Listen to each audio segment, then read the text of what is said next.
Allison is outside this morning enjoying the nice start to the weekend. Al? Yes, and I'm safely right here on the ground. This is my speed right here, Steve. Thanks so much. Well, the summer heat can take a big toll on your garden, so we've decided to ask our gardening expert in this week's segment of How Does Your Garden Grow? Derek Thomas. We've decided to ask our friend Derek, what are the best plants that, survive better outside, and also how do we survive perhaps drought conditions that come along with the summer time? Absolutely, and there's a big green movement. Everywhere you look, there's green products, green housing, green everything.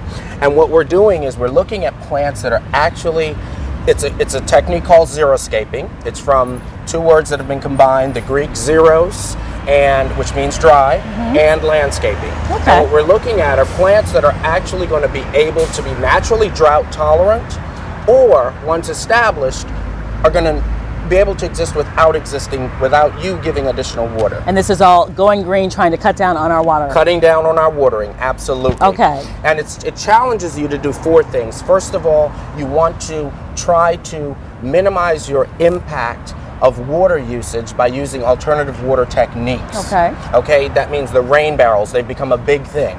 Or you can actually change your landscape by creating mounds and berms so that you can stop water runoff and aid in water absorption. Now, can an everyday person who loves to garden, can we do that? Can we change our landscape and do all that? Absolutely. If you've got places where the water's running straight off into the curb, you want to make sure that you create a mound in that landscape so that you can stop that water and aid in the absorption. You want to also use plants, as I said, that are going to be naturally drought tolerant. Lavender is a wonderful plant, naturally drought tolerant.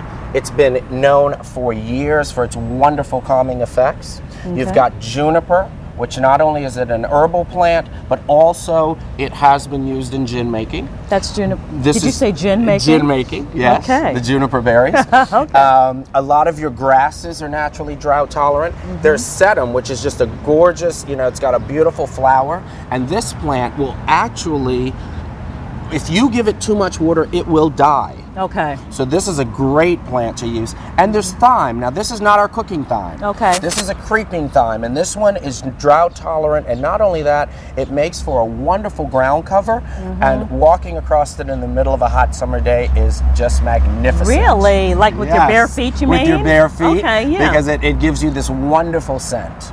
Nice. So any of these plants are wonderful for xeriscaping. I want to also talk, Derek, about some of the tips that you told us about drought and hot weather tips, including group your plants according to their watering needs. Right. You don't want to put a plant that is going to take a lot of water next to a sedum, because what you're going to be doing is overwatering this plant and therefore wasting water. Again, we already said use your natural water collection things. Use native plants. Now that's interesting. Native plants are big because what they are going to be able to survive our fluctuations in climate, and that's a big deal. So therefore, when we have a drought for a month, a native plant is going to be able to live through that. Got to end it there. We love to see you all the time. Our Fox 5 garden expert right here, Derek Thomas. Back inside to you, Steve.